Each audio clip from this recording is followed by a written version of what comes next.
Hi, I'm Stephanie, and you're listening to Barefoot Talks. This is the first talk, and I'm sitting down today with Mike Love, Tim Snider, and Ren Stone. Barefoot Talks came about after being the founder of One Space, taking a year off, spending a lot of time barefoot in the bush, connecting to country, and I thought, what a perfect way to integrate all my loves of food and music, lifestyle and well-being. So here it is. This is the first of many to come.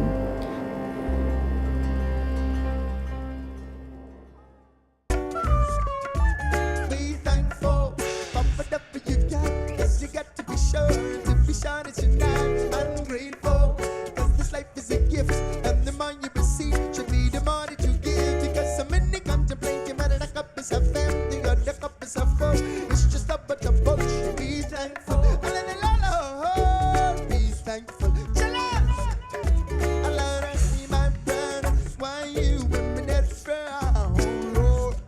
It feels like the lyrics come through you and it's a natural process and you're really spreading a message through your lyrics. Is that your intention? Yeah. A long time ago, I realized that music, when it comes from you and you make it about, like, really about kind of yourself, and you want it to be like, hey, this is me, this is my music, then it's really hard to Talking about the ego. Yeah, exactly. Yeah. It's really hard to create something that people connect with. Yeah. And at a certain point, I was lucky enough to have some music come through that was really from the universe, and when I shared that music, everything changed because I connected with people for the first time through music, and it was a great revelation. And I realized that, yeah, if you can work hard enough to set your ego aside and just let it come through, then it'll come. Be a vessel. Exactly. For the creativity to come through. Exactly. And once I had that realization, it's like before that point, I would always, sit down to write music, and I'd struggle and struggle to have something come out, and because I was really like not open to something that was going to be for everybody, because I really wanted it to be for me. And once I had that realization and I opened myself up to it, then music just started flowing through. And every time I just open myself to it and make time to write, it just comes. And I've never once had a block since then, and it's amazing to be a part of something like that, because it involves so many people everywhere, and it's an ever evolving process too, because you have these songs and like I'm the first one that receives them, and we listen to music and you hear like a song, from Xavier Rudd, and you're just like, oh, this song is like, it's just the perfect song to my soundtrack to my life right now. Yeah. And it's kind of amazing to be like the first person to receive these songs, because you sort of feel like, wow, this is like a message intended for me. And it really helps and heals my life and gives me direction and grants me wisdom. And then I think it's like I have this grip on what the song is about, and then I go out and start sharing it with people, and like the energy of the song and even what it means to me drastically changes, I think, because we also open it up to other people's interpretation. And I want to, it's a really important point. I want to know that people are taking it and going like, they almost transcend it into their own meaning that relates to their own personal situation. Is that what you're saying? Absolutely. Yeah. And then when we share it live, it's like that energy and that feeling comes back to us. You. Yeah. And I like to think of it as like a puzzle, and every person that we share it with, we get like a more complete puzzle of what that song truly means, and what it is. And Because that's a really important point. I was saying because I've spoken to a lot of artists that say the music comes through them now rather than having to sit down and write a song. And they're the artists I'm interested to speak to because I think they're really the message keepers that are passing the wisdom through. But when you go to perform and say you're performing to 10 people or you're performing to 500 people, is there... I think what you're saying is you might set out with an intention, but that intention can change through that song depending on who you're playing to because their energy comes back to you and it just transcends the whole song. Is that what? Yeah, absolutely. And that's what makes it great. And that's what, it's always changing. And every night we play these songs, and some of the songs we've played like literally, a few thousand times probably, or maybe more. And, if you play them every night, for years and years and years, and they change and they evolve, and it's always, there's never a time when like I think, I gotta play that song this again. song again, and we definitely have certain songs that people expect to hear when we go and play, and so we don't, and I know I've definitely heard bands, like Radiohead, and they never want to play Creep or Guns N' Roses. They never want to play Sweet Child of Mine. It's like these songs that they kind of end up hating afterwards because they sort of make them. It's a machine. Yeah. It's like industrial. Yeah, and I don't know. I never feel that way about a song, and even the songs that we feel like we need to play every night because, we don't want to walk away from a show and have people be like, they didn't play my favorite song. And, even those songs where we play every night, it's like, I'm so grateful for those because those are the ones that somehow are transcendent above the others. And when a song comes to you, it's like, sometimes I'll have a song come to me and I'll just be like, wow, this song is like, I'm really feeling this one, and I feel like this is really gonna connect with everybody. And then you play it, and then you're like, wow, it feels so much different than when I was playing it alone. And there's like and then there's one that you'll just be like, yeah, this song is cool, and then you share it, and then everybody's just explodes. Like, I love that song, and you never really know because everything is so dependent on perspective and the moment and what's current at the moment, universally. Yeah, absolutely. And so when you're saying that you did start sitting down and having a creative process, but then it changed, was there a pivotal, like an aha moment that enabled that to change within you? Did you have a particular practice or? Right. Well, it was like, I think a lot of people experience that, that kind of spiritual awakening, and you get to this point in your life and maybe something happens that, for me, it was like, it was a combination of a lot of things of, fasting and meditation. That's what I was saying. Yeah. Did you have a practice? Yeah. That enabled you to connect to the universe? Because right, it really does take not a discipline, but a commitment to want to allow the universe to talk through you. Do you feel? Yeah, I think so. And I mean, I think if you think of anything that you're really passionate about, it's kind of like, it's almost like an effortless discipline, because when you get I almost didn't want to say discipline because it becomes ease and grace. It's just, I mean, I know myself now moving up here, meditating and yoga, it's not an effort anymore. It's just an ease. But it's a practice. Yeah, but you have to. It is a discipline. You have to turn up. And, if you want to be able to, get into a certain pose, you're not just going to be able to do it off the bat. You have to sometimes work at it for years before you can get into that pose perfectly. And if you, do it for a couple weeks and then you don't do it again for another couple weeks, then when you get back to it, it's like you're starting all over again. Yeah, so you do have to have, and the same is true, I think, with meditation and with anything really. But, it was that kind of certain point in my life. It was in my early 20s, and I just kind of got heavily into reggae music and Rastafari Okay. and spirituality. You know, more finding my own spirituality and not Searching not on the outside.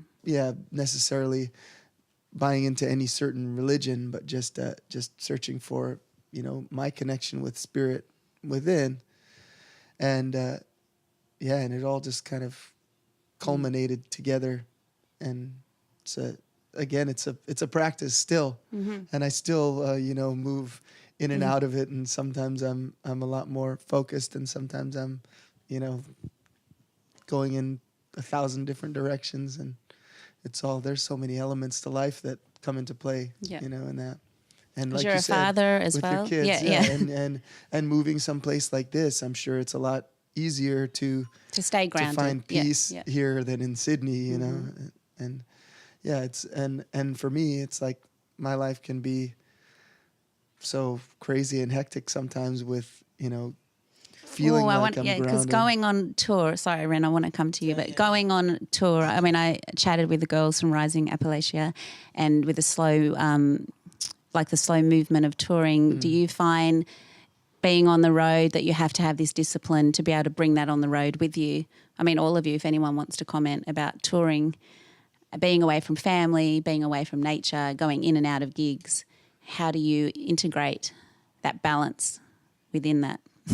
Yeah, I think it's definitely harder to have disciplines on tour because there's really no routine, you know, and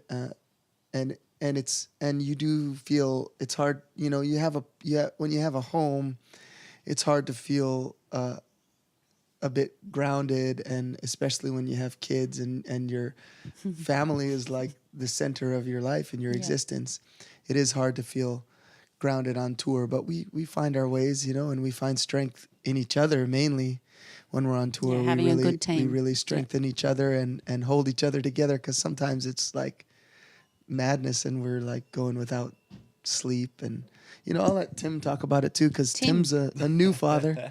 You know, and he's got a lot of touring under his belt too. Yeah.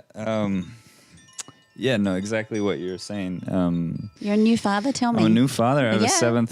7-month-old daughter, and it's so hard to leave her every bet. time. She's so amazing. Just, it's interesting to me how Has she got your eyes? she does have my eyes. She's got my wife's face, but my eyes for sure.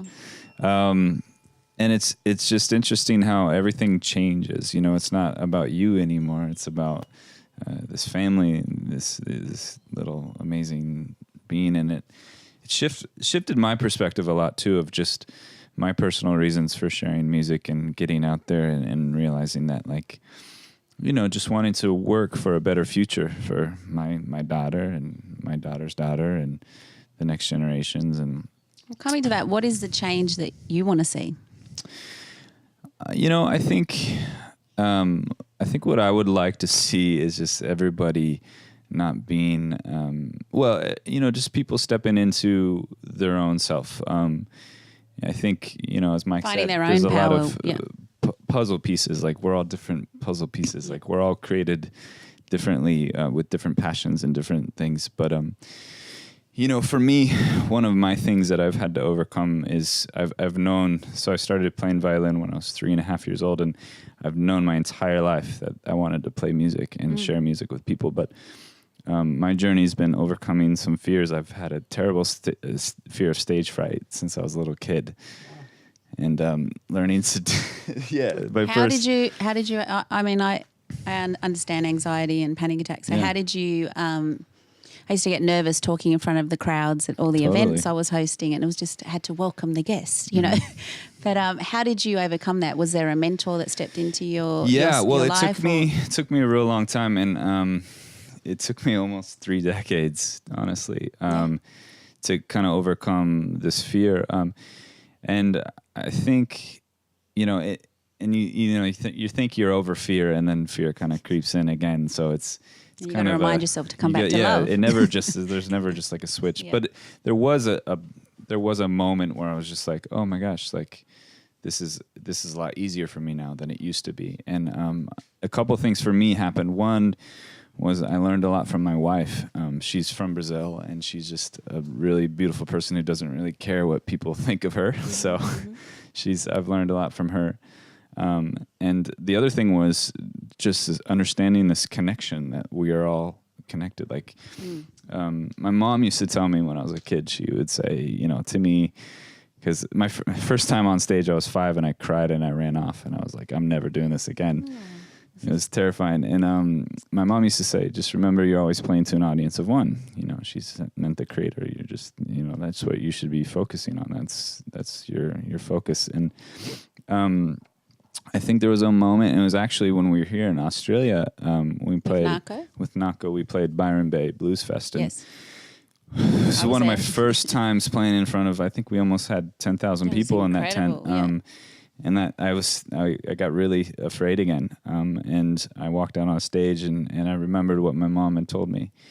And it hit me in a new way of realizing that, like, yes, it's an audience of one, but because in that moment, sorry, you can't really say to Narco, I'm really nervous to get on the stage. No, and so you need to deal with it. It's been a lifetime of, like, you know, pushing through this. And, you know, honestly, I would throw up before performances and things for years.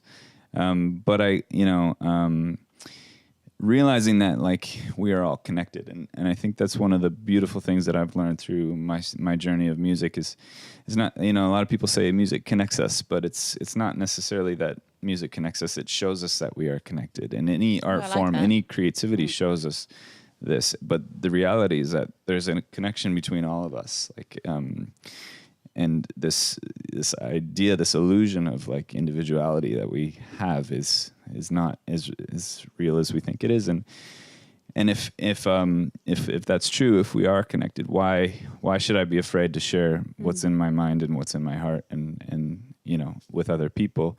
And when you open yourself up to that, you guys were talking about ego, you know, it's, you kind of let your ego go and you tap into something greater than yourself, greater than anybody else around you, and just be a part of this and become an observer just like everybody else. And that's I the like moments to say almost become a vessel. You know? Yeah, absolutely. So, you know, back to the original question, what I would like to see people, you know, what I would like to see us all kind of go to is just for people to overcome their fears and step into what their highest self is and why we're here. Because I feel like if everyone does this and pushes through those things, then we'll see the world we all want to see, you know.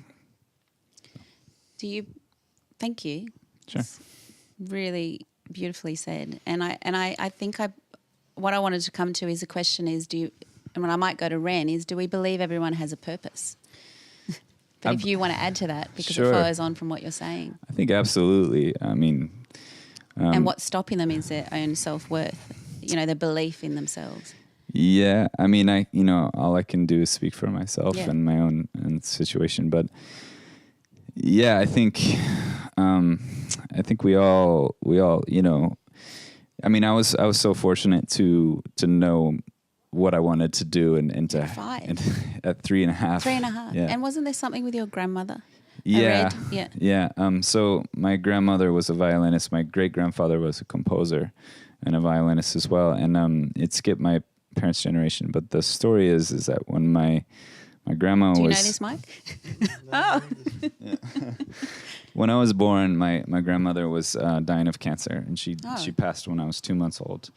And there's a story that she held me in her arms and said, finally, this will be my violinist, because she'd tried to get someone in, you know, the next generation to continue on, and no one did. And everyone was like, oh, that's really touching, but they didn't really, you know, they let it be. He's 2 months old. Yeah, he's 2 months old. Like, give the kid a break, you know? So fast forward to age 3.5, it was the first time I was watching Sesame Street, and I saw Itzhak Perlman on TV. And it was the first time I'd seen the violin, and I remember I ran to my mom and I said, I want to do that, and I didn't even know what it was. I didn't know what it was called. I didn't know what it was called. Yeah. I was just like, that. I want to do that, and apparently for months, my mom was pregnant with my little brother at the time.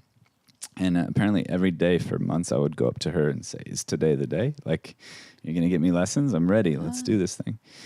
And yeah, it was such a trip because, you know, here's ever since I can remember this thing that I've wanted to do. And then my first time performing, I was just like, what in the world? This is terrible. Like I literally was on stage, the lights are in my face, and I cried and I ran off. And it's been a journey of overcoming that fear. And so I feel like, you know, do you think that you found your purpose, or do you think it was given to you and there's something else that is your purpose still to come? Or well, I think it's really interesting because a lot of times, you know, people who dedicate their life to something, you know, musicians or artists or whatever, actors, or, yeah. You know, I think it's really important to remember that we're people first, you know, and that we're musicians or artists or whatever second. So, you know, it's easy to confuse your purpose. It's easy to confuse your purpose as like, my purpose is to be a musician. But I think the reality is that our purpose is to be here and connect with people and help people overcome their own fears. Like for me, you know, my stories, like to share my stories and share music with people. I do that in the hope that that's going to help them overcome their fears. And it's cool to be, you know, through the means of your art, to be involved in this cycle, this thing, you know, generations and generations of musicians telling stories and passing down situations and stories through an art form, and to be involved in that is amazing. But I remember we were talking with Ram Dass, and yes. he was talking about having a stroke and how it was such a blessing for him. You know, he used to play the cello, and he said, you know, I really miss the cello though. But for him, he said having a stroke was such a blessing because it forced him to go inward. So I think about that a lot. If I didn't have music in my life, would I still have a purpose? You know, what would that be? And you know, I think it all starts here inside. In the and heart. then we're so blessed to have an art form to express that in a means that's maybe more tangible to people. Yeah. Yeah.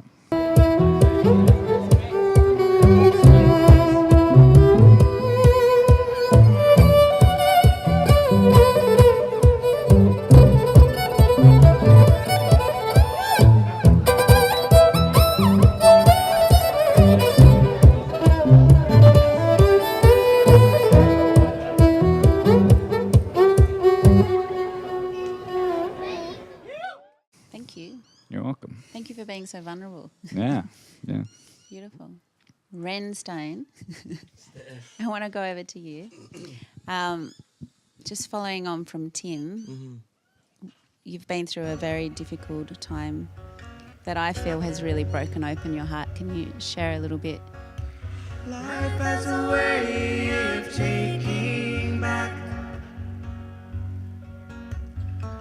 what you thought you'd always have.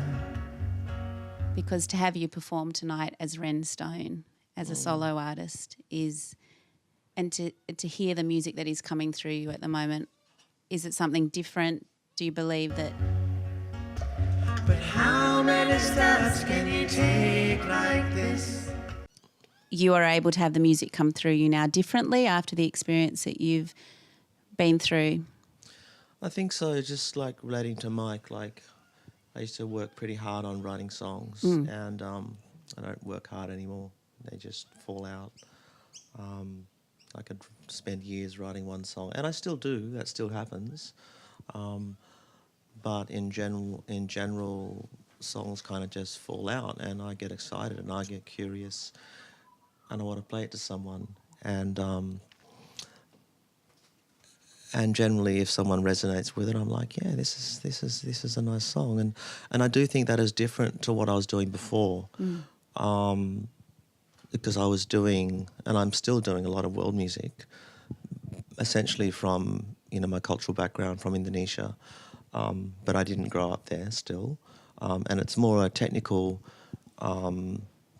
I guess, a bridging of cultures is what Yes. I'm doing there. Which is important as well. Which is important Yeah. as well. Yeah, Yeah. it's bringing people together in a different way. It's Yeah. breaking down barriers between people, but this is a much more personal vulnerability or personally vulnerable experience. And I think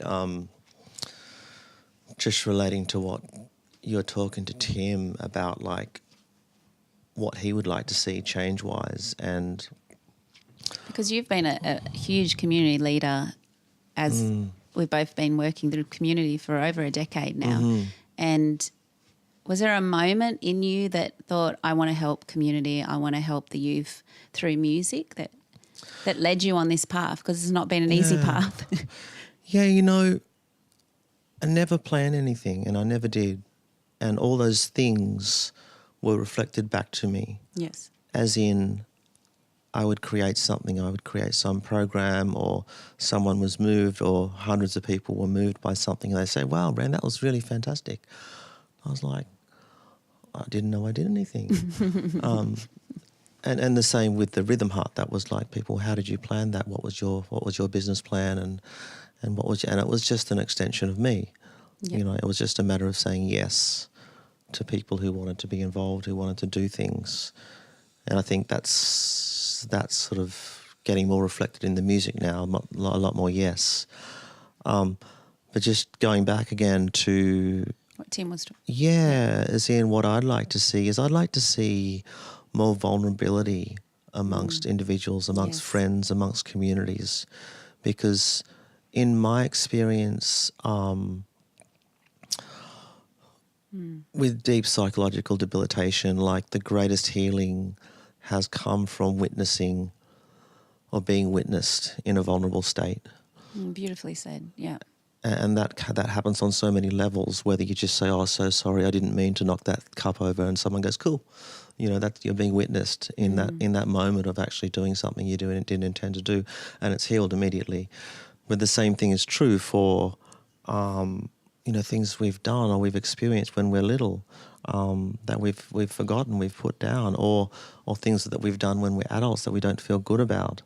Like when we talk about that stuff and someone holds space and you're not judged and you're able to express, and there's an incredible healing mechanism which comes into play. It's like people would say God or a spirit is witnessing you, but vulnerability, I think, is a massive key in the movement forward for And shame. all people. Yeah. Well, yeah, shame Yeah. can be dispersed by Yeah, vulnerability, exactly. and shame is the most debilitating emotion there is. Like, Exactly. yeah, so just I think from the musical perspective, I don't really have a specific message, but it's a stimulation for contemplation. It's to perhaps ignite introspection, or for just to help people think about what they're doing by reflecting and contemplating, my lyrical content, which comes as purely as possible from me or from some other place as well. It's not so much a message as an offering. Yeah. What is your greatest vision globally for change? Well, I think I definitely agree with everything that they both said about the change, and I think that's looking at a very personal change, and which is can so ripple out, important, yeah. which is ultimately, the key to change lies within every single individual, because we can want to make a change, and we can make a great change as a small group, but really for a true and universal change, there has to be a universal desire for change. Yes. And I think what I want to see, I mean, obviously we all know about all of the, industrialization that's been going on, for hundreds of years that's led up to this point now that we're in, where all of a sudden everybody is really waking up, because it's impossible to ignore the negative effects that's having on our planet. Yeah. And so we're seeing, naturally, Mother Earth is reacting in these devastating ways, and you're seeing, 6,500 homes just burned in Northern California and an entire town, and I mean, there's every year these fires on the West Coast of America get worse and worse and worse, and we're seeing more and more hurricanes and typhoons everywhere all over the world, more and more earthquakes, just so many lives being lost, and at the same time countless wars are being waged all over the world, so many that you can't even keep track of them all. And I think the thing that lies at the center of this is this kind of despicable global system of control that's And fear. and fear. And fear is at the paramount point of this control. It's all based on fear. It's based on fear and division, and using fear, people are divided. Technology and Because people get this this fight or flight response, and they're they're afraid of losing what they have, losing their lives, and so they just protect what they have, and rather than thinking about community, thinking about others. And I think that's the major change that I want to see is on that level, on the level of community, because I think that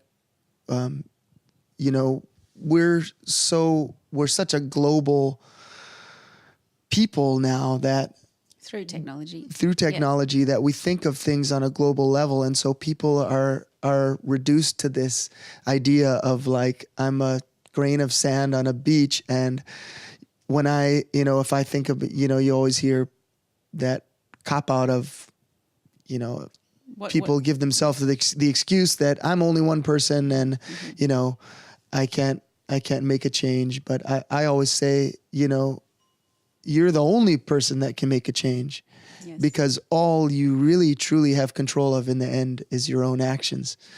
And so getting down to that one person, from what they eat to how Right. they recycle, And to the belief systems. and that's exactly it, and it's more about making those your changes choices, individually, yeah. but also realizing that we have these global leaders and these central governments, and the governments are getting more and more widespread in their control, and obviously there's an agenda for a global government. And really what it comes down to is we need personal governments. We don't need, if we're all in control of ourselves, and we are all have a positive intention, and we're connecting in our community, then we can all be leaders. Empowered, And we need to be leaders in our families, in our communities, in ourselves, and we're so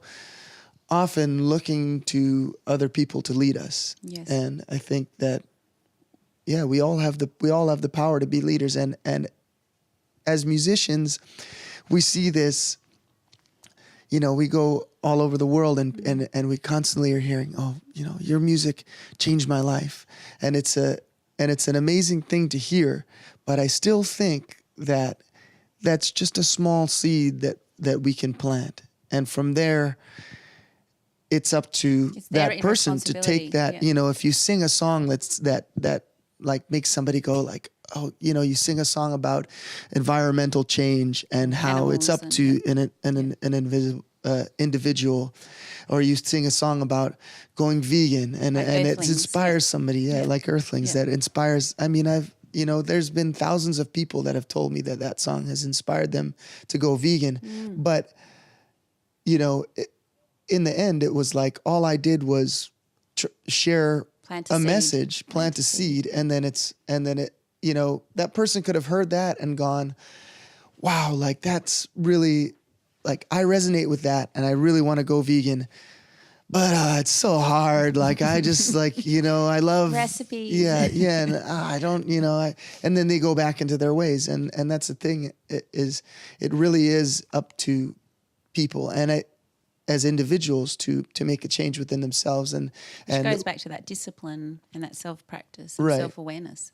right. Yeah. But I think in the end, we plant those little seeds, but we make more of a difference to each other, to our friends, to our families, because people, you know, and we meet people and they go, oh, I can't believe like this is real. I can't believe I'm meeting you, and they view us as like a, you know, they see us on TV or hear us on you know, the radio or their phone or whatever, and it's like we don't seem real because everything that, you know, that we receive kind of through those devices has this, you know, or like on a movie screen or on a TV screen, has this sort of essence of not being real, which is, you know, which I could go on for hours about the entertainment industry and the movie industry and the news media industry and how they all have really become Matrix. one thing, you know, and Yeah. so we receive all this information about natural disasters and about wars, and we process it as something that's not really real until we see it for ourselves. Isn't it incredible? Yeah. Right. But I mean, If we switch what we're showing the children, you know, if we switch the screens they're watching, absolutely, that could be part of the change. absolutely. And Especially the video games and the news and, you know. yeah, and it all comes back to being like having that visceral experience, and like if you and me are friends and we hang We out. are friends, Mike. We are friends. Well, but I mean, yeah. Okay. Hang out in Hawaii. But I mean, we are friends, of course. Okay. And when we hang out, Yes. When and we then hang out. and then you know, if we go around for a week together and you see me operating and how I live a vegan lifestyle, for example, then all of a sudden, rather than like hearing a song and going like, oh, I could go vegan, you see somebody that you actually know doing it. And for me, that's always been the way that I've learned something or actually really internalized something, is I see a friend, somebody that I care about, or a family member doing something, and I go, wow, well, you know, if they could do it, I could do it, you know? But until you see that, it's like, it's hard to see somebody on TV doing something like a motivational speaker and you think, wow, that guy's really affecting thousands of people with his speeches. But anybody could do that. You know, any of us could do that, and we all have the power to do that. But until we have that realization that we can just do it, it's like, it seems like impossible really for important, us. yeah. And so when we see somebody in our community, Having a compost bin or having a Yeah. veggie garden, it's like, oh, it's possible. I can grow my own vegetables, you know. right? It's- Or yeah. I'm sure there's been, you know, people that have come to the Rhythm Hut that saw what's going on there that said, wow, this is so cool. Like I could actually do this, and then created something In in their their own community, community yeah. in the same way. But until they see that it's possible, that it's like really happening, real, you know, it's like they could see something, a documentary about it on TV, and it's so much harder to internalize. So I still think that even though we travel the world and affect, you know, millions of people, we have still more an effect on the people, more of a powerful effect on the people that we actually know, that we come in contact with. Yes. So I still think that's what it needs to come down to. So on that, when you tour, Mike, do you like to get involved in each community? But do you have time, or are you in and out? When we do, yeah. I mean, Yeah, sorry, I didn't mean to cut you off, but I just when we do have time, you know, we love to get involved, and Does that help the experience of what you're trying to? of course. Yeah. I mean, you know, if we go into a school and share music, or we go into like you know, I know Nako and the guys have done some work like in the correctional facilities. And Wonderful. I've done some Yep. stuff in like the juvenile correctional facilities, and like those kind of experiences are really the most rewarding of all, because you know we sometimes we'll play like a beautiful, like we play so many beautiful festivals that are like these really spiritual festivals, and there's yoga and meditation and ceremonies, and all the music is positive and upful and righteous, and it's like everybody that comes is like so connected to it already, and that's what they're there for, and we rejuvenate each other at these types of things. But sometimes I feel like, you know, it's not nearly as necessary as like sometimes if we go to a place where Mental health, huge problem at the moment. Like, Yeah. you know, going to a place where you can help. yeah So we just got to. right, or just a place where people don't even know our music, or we go to, That's right, sometimes yeah. we'll play in a like a street pub or- yeah, street yeah. festival or something, and it's just like you're playing for people walking by, and then you have all these people that aren't exposed to anything like that, and then they go like, what is this? And it's kind of like sometimes it's more powerful, even though the experience for us isn't as powerful, because we don't have this audience of everybody like in this deep meditation giving us amazing energy the whole time, you know, but we go out and like you know, you meet these people afterwards and they're just like, You get your exchange. I've thing. never Yeah. experienced anything like that, and like this is like, and it's a point for them maybe of awakening that they, you know, they're never going to come to Beloved Festival or you know, like these kind of festivals like that, right? So Yeah. If I could add to that a little bit, yeah, we're so lucky to have such an amazing community that we get to hang out with and play music for people in festivals and all these things. But man, some of the most challenging and also most rewarding experiences I've ever had is playing for, you know, juvenile detention centers. Did you experience that with Narco? Yeah, As a well, whole actually, band? yeah. So we've played a couple prisons with Nako, and then Max and I, our horn player, we've gone off and done a lot of juvenile detention centers, and I, you know, back home, I've for the last 10 or so years, I've done school shows where I go and play for kids, and that's really fun and rewarding, and it's really neat to see, like, you know, because I started playing so young, to be on the other end of that and hopefully stoke some little kid to get excited about music. But yeah, you know, it's like Mike said, like a lot of the time when we're touring, we feel like we're planting all these seeds and all that, but then how many of these seeds get watered, you know? And that's where the community comes in, and that's why it's so important to, you know, music and what we do can only do so much, and it's just that those little revelations and those little switches of mindset, if they're not watered, they die, you know. So those experiences when we get to water a community are the most rewarding, also challenging, but also just, you know, it's hard. I remember the first few years of just touring really hard, you know, just With Narco. with Nako, yeah. Sometimes you wonder, you're like, this is really great what we're doing, but like, is this actually making a lasting change for people? And Because he exploded very quickly. yeah. And, you know, and it's so important. And we're continually trying to figure out ways that we can make more change and actually connect with more community. That's and great. you know, something I've learned with Nako is some of the activism that we've done and working with a lot of Native American communities, and learning about things I never knew about growing up. You know, I grew up in a little bubble in the United States where I didn't know a lot of things and I wasn't taught a lot of things, and so just in my travels and those experiences, I've learned so much, and having the opportunity to kind of dive into those communities and try to help Their voice be heard. Exactly. Yeah. And it's also interesting when you're in those situations too, because often we run into those situations and our ego brain is just like, oh, I want to do this for you. I want to do this for you. I want to do this for you.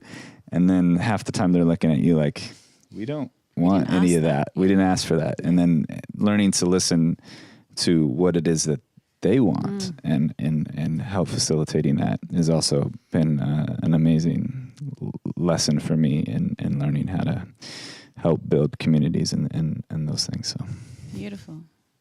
Learning to listen. It's a big one. absolutely. The youth of today, I'm going to wrap it up very shortly, but the youth of today, music is coming through them in this new way. I've been observing, like, there's a lot of musicians that are starting at very young ages and the lyrics seem to just naturally come through them. I guess I'm just observing that, but my question around that is there anyone that wants to share about the youth and is it, how do you see the music industry moving? And then let's touch on the women in the music industry. I'll say one thing real quick. I'm constantly so amazed with the youth. The talent of the youth. The talent of the youth, but also this understanding, like, guys like Chita Scott and so many youth that are stepping up and just kind of like they're just haven't had enough, know, and suing governments and honestly, like, it's exciting. It's very exciting. It's so amazing to see, and it's so necessary.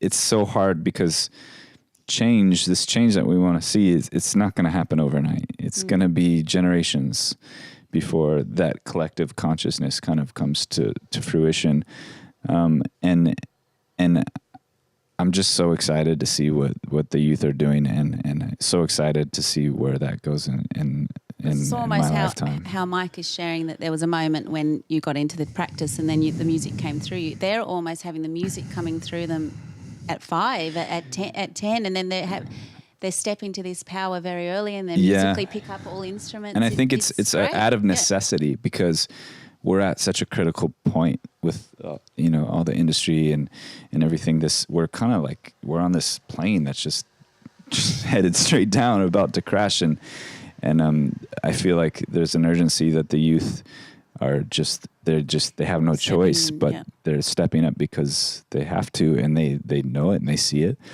and so just it's so encouraging, and we can learn so much from them, all of us. But anybody else want to? Mike, female changemaker musicians. It's on your. Yeah, really quick. About the kids. The youth? About the please. kids, it's like you have the these crystal children and these indigo children, and they're just like. How old are your children, Mike? Well, I have 4, and they're 7. I have 4 too. Oh, cool. Yeah. They're 7, 15. Takes a certain type of person to have 4 children. Yeah. Oh, it's 7, 15. 7, 15, 17, and 22. Great. Okay. Yeah. I think it's like he was saying, with Chuteska and the Earth Guardians, it's like something like that brings us so much hope. And then, I think we're seeing a lot of this because of all of the technology and everything. It's like kids are just maturing like a lot earlier now, and I'm sure you saw it in your children, and I see it. My daughter at 5 writing songs into her iPhone. I'm like, she's 5. Yeah, and they have so much access and so much to say. Yeah, yeah, and they have so much access to everything, and then I think the thing is, there's in music. With pop music now, it's like there's such a I listen to the pop music, and I think we grew up with this with a lot of pop music, and a lot of the stuff that I listened to when I was a kid was horrible, and I think back on it now, and I listen to think about like New Kids on the Block and stuff, but like even like. I love that you admitted that. Well, yeah, gosh, I could go on for days, but come on, one more. But if you listen to the pop music now, it's like everything is so regurgitated, and it's a lot of it is really being created in studios by a lot of the same people. And they're just using formulas, and it's kind of the necessity of what the record labels and everything, and that whole side of music, which is like almost like, I can't even call it like the same thing of what we do, because it's like such a machine, and you hear songs on the radio, and it's like sometimes they're like 3 chords and the melody is like maybe 2 or 3 notes, and there's like maybe 2 lines of lyrics in the whole song, and everything is so like repetitive and so easy to consume that it's like it's serving to, for one thing, dumb people down, but it's also like, and I think that's a part of keeping people under control is obviously removing intelligence from the factor. Yes. But then at the same time, it's like, I think a lot of people that would have maybe got into pop music when we were young are just like hearing this and just, there's just nothing, there's like literally zero substance to it. There's not even like a cool melody or any, there's just like, it's so meaningless and devoid of any sort of, and devoid of any kind of emotion or passion or power. And so it kind of pushes you to discover music that's not on the radio. And then there's, that's one of the great things about technology and global connection through technology is it's really easy to access, and you get turned on to Nako and Medicine for the People, and you're like, wow, this is like really cool music that's like nothing that I've heard on the radio, and it has these lyrics that are like inspiring me to think and to grow. And then you go, okay, I'm listening to this, and then all of a sudden it's like, suggested next for you is Xavier Rudd, and then you're like, okay, I'll check that out. And it's like, we never had that growing up, and it was like we had to go to the tapes. and we had to go to the Or store turntables, and discover stuff, and like Sam was saying, like, he'd go to like the record store We'd and line like up for the see latest something, you see something, and you like, you kind of go like, well, this kind of looks like something I might like, and you just take a chance and buy it. And now and you might end up hating it, but now it's like we can listen to any music that's ever been recorded and just stream it like that. And it's like we have access to so much, and it's really an incredible age, and there's a lot of really big problems with technology, obviously, but that's one of the main things that's amazing about it. And I think most of the problems end up coming down to like policing ourselves, I guess. I was going to say, it comes back to your individual choice, because it's same with documentaries. We can be filling our minds with positive TV, informative, authentic TV, but it comes back to your choices. But what music do you put in your mind? But it is so easy, and it's so well designed to keep us like satiated with like this endless amount of entertainment too, and it's like we easily get caught up and just like watching all the really cool TV shows that are on TV and scrolling through our Instagram feeds for hours at a time to like see what's going on with all these other cool people. And it's like, that's something that we kind of have to always keep ourselves in check with, because it's totally designed. That's exactly what it's designed to do, is to keep us from spending time being creative and thinking for ourselves and growing. And so, while it's a blessing, at the same time, it's a curse. So we have to be disciplined. Be disciplined, exactly. Don't check Facebook when you get out of bed. Step outside and meditate. And also with the algorithms these days, it's so easy to stay in your own technological bubble. Yes. So that's why I think about the future generations of what the challenges my daughter is going to have in terms of the technological challenges, but that's why it all comes back to the human connection and talking and having FaceTime conversations with people, because we have all these resources, but if you get lazy and you just stay in the algorithm that's fed to you, you're still going to have such a narrow perspective. But if you're out in the world and you're talking to people and they're like, oh, hey, have you checked out this? Or, oh, do you know about that? Then you can branch out and see those other things too. So it's kind of a crazy time. It's a crazy All time. right. So and we were going to talk about women in music. Yeah. Any female changemaker artists that Well, you're drawn to? Well, you know, I mean, I think that because I've thought about this a lot growing up. Because, you know, my parents raised me, and I raised my children the same way to you know, nurture their masculine and feminine sides, because of course we all have both, right? And I think it's a scary world we live in when you see, you know, we have all of these like mass shootings going on in the U.S. There's so many, and I think there've been some here in Australia as well. But you know, we're just in the past few years, we're just seeing it happen more and more and more and more, and you know, and you notice that none of the guys going into schools or you know, concerts and shooting people, there's no women. There's literally been no women doing that. And I think, you know, It's a really good point, Mike. yeah, and I think it's like I see it especially you know, with my kids, because, you know, we have in Hawaii where we live, it's a very like macho mentality, and there's a lot of child abuse, and there's a lot of you know, this mentality of like, you know, like, don't cry, boy, and if you cry, you know, you're gonna get lickings, and Yep. and just like for the boys to be tough, but it's okay for the girls to cry, and it's okay for the girls to be vulnerable, and you know, I think that's a major really- concept in society that needs to die, you know, because That's a song for you, Mike. Boys cry. yeah, boys do cry. Boys cry. Yeah, right. I mean, I'm glad you're back, Ren, because talking about vulnerability, boys do cry. More and more.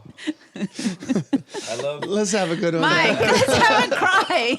I love seeing you know, I mean, so when I was in my early 20s, you know, being a violin player and that just the emotion that a violin brings, I noticed like, you know, people would come up to me, oh, I cried so much during your solo or your song.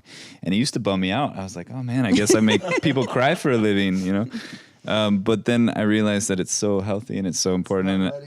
And I cry so much. And my wife will, you know, I'm the crier of the family for sure. I cry a lot now. Yeah. And I have 3 boys, and I'm always saying to my little boys, you can cry. It's Yeah. okay. But I you know? love, one of my favorite things is to see, you know, at a Knock on Medicine for the People show, when I get a chance to express myself through the violin, I'll see it, like I'll look down, I'll see it. It's always like the toughest, burliest security guard. And he's just like, oh, crying, like tears falling down his face. And I was like, yes. Yeah, like it's so good. It's like a win, you know? And it's so, yeah, it's so important, so healthy. And I really respect what How you just are we you said there. That was digressing cool. to women in the So industry? like, yeah, so that's what I was gonna say. Yeah. It's like, so now that we've made it back all about men again. No, but It's but like- no.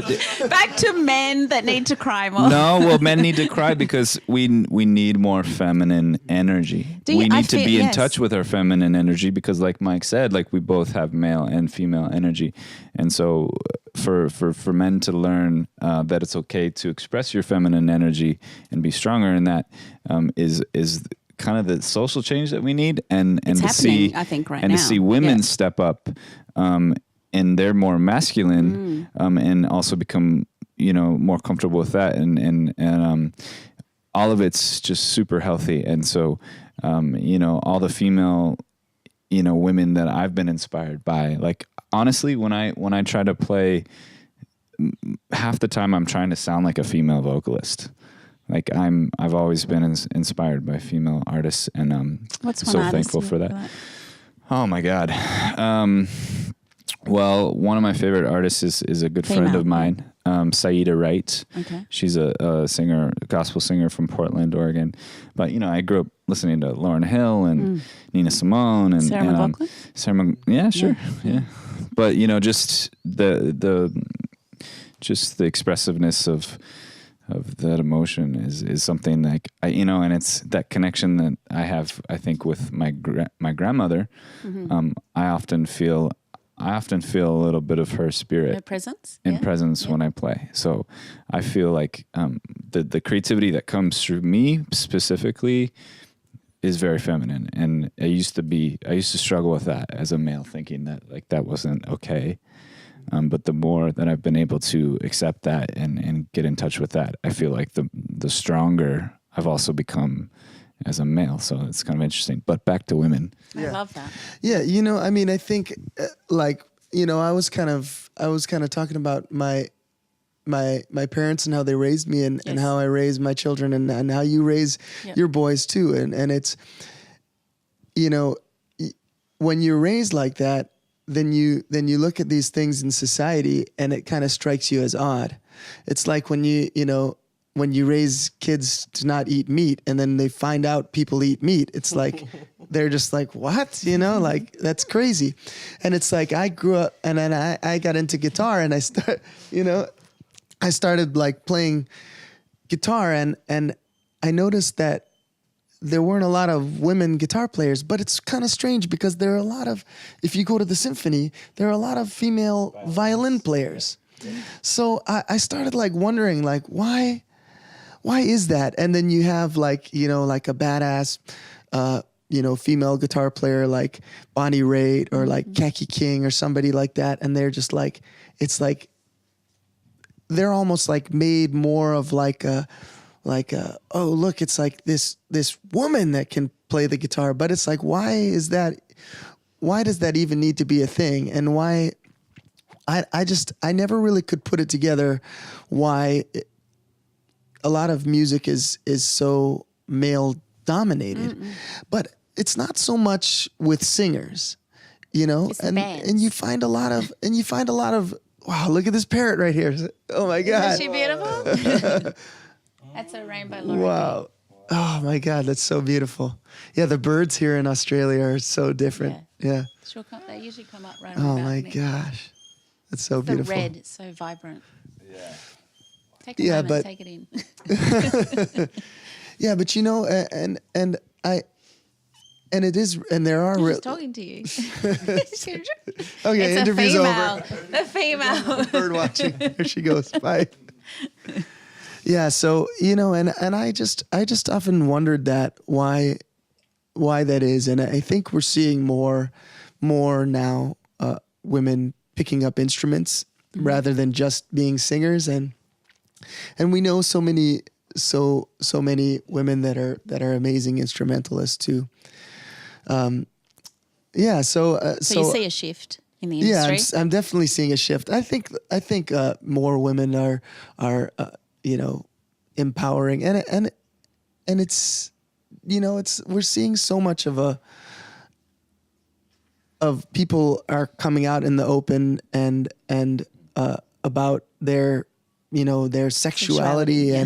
and you have people being so much more comfortable with expressing their being transgender or gay and that I think has a lot to do with it too, and just people not even worrying so much about whether you're a man or a woman or a man born in a woman's body or a woman born in a man's body or whatever, but just realizing that we all have a bit of both.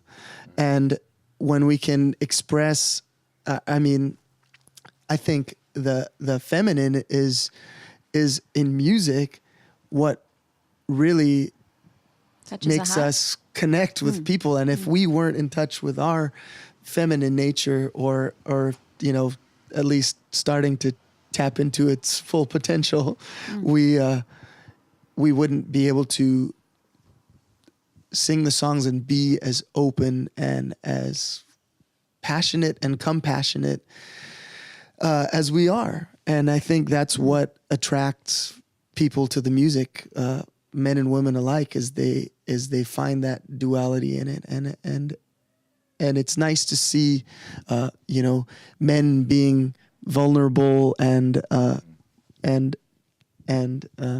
being able to express that, and it's also nice to see women being fierce Powerful and powerful, like Natalie Rise. Natalie Rise, or yeah. Tosh Sultana Yeah, Tosh Sultana, is yeah. like kind of Sensational like musician, Yeah, instrumentally, but then strong strength. I think it's so interesting how. Oh, yeah, go ahead. Oh, okay. Yeah. I think No, thanks, the Jane. shift with women is absolutely happening. I mean, me on a personal level, I work with so many women, and they're so good, and they're movers, and they're shakers, and they're connectors, and I think music, for some reason, is just taking a bit longer than some other fields. Like if you look at sort of the health and fitness field, like it's taken a while, but now women are kind of taking over. You look at like sort of corporate stuff, women are moving up in different areas. You look at what's another area? But most areas where there's a like a well-trodden career path, women are moving up in it. Whereas music is like not a well-trodden sort of path. And so people are not directed there by their families, by society to actually go and become a musician because it doesn't like have a predictable outcome. Or to become a manager. Become a manager. Yeah, exactly. Production. But on the ground, everywhere, women are playing and singing and rapping and beatboxing and playing bass and playing guitar.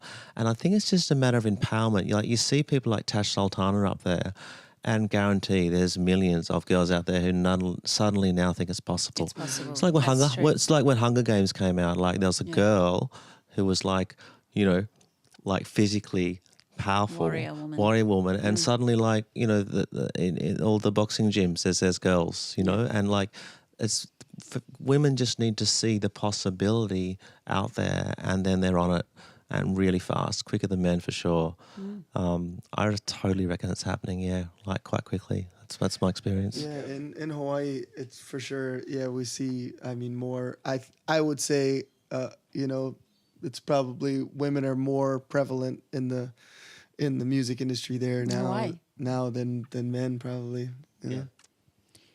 Why do you think the music? There's so many musicians coming out, like Amber Lily, Tubby Love. Amber Lily's sensational female artist. Yeah, beautiful, powerful.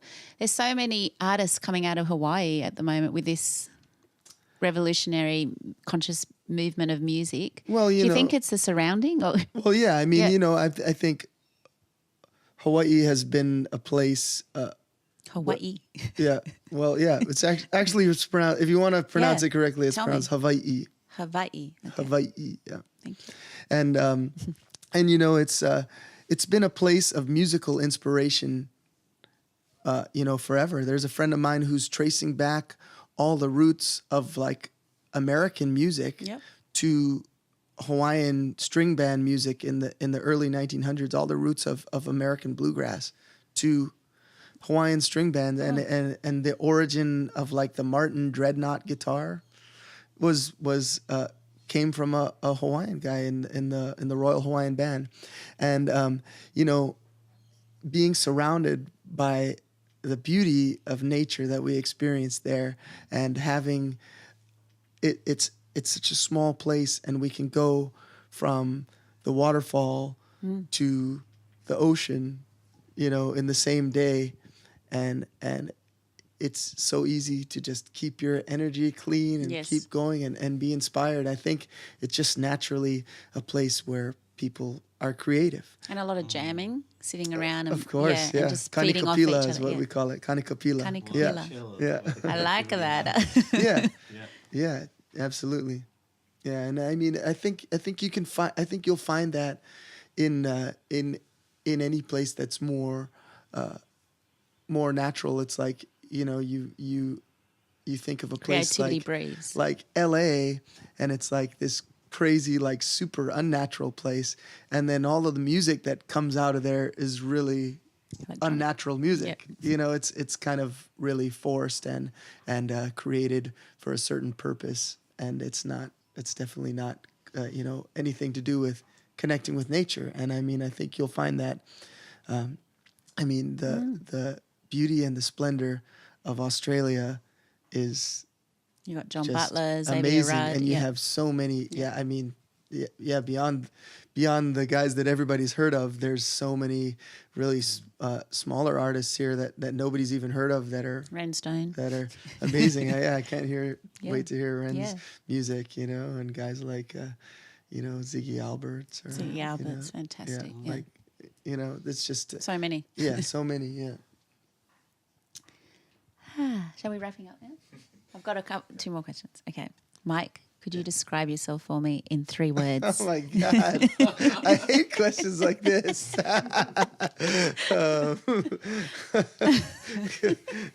Don't think about it. I'm going to pass. Let the it come tip. through the vessel. Through the vessel. Oh my God. Vegan. The vessel under pressure. Yeah, Okay, vessel under pressure. Let me think. of the bird Okay, you're the talking first to. word. The first word is going to be skabelavsampostok. And the second word will be Was that Elvish? Stiebl. And the third word will be. I love it. Yeah. That's awesome. Yeah, that's me. That's pretty much me me too. in a nutshell. No, man, you got That to do your feels own. like you, Ren. You 3 got to do your words. own. That feels like me. No, I think you've got your own. I might go all the way over to say Don't make me the only one. Yeah, Mike already did it. Oh dear.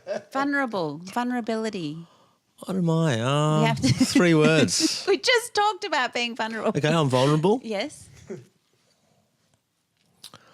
I'm powerful, Yes. and I'm curious. Thank you. Mike, back to you. Okay. No, we're going to come back. We're going to give you some time. Sugar, box, butterfly. I'm gonna go with all the things. I like it. Oh, covered it all. Sounds like a narco song.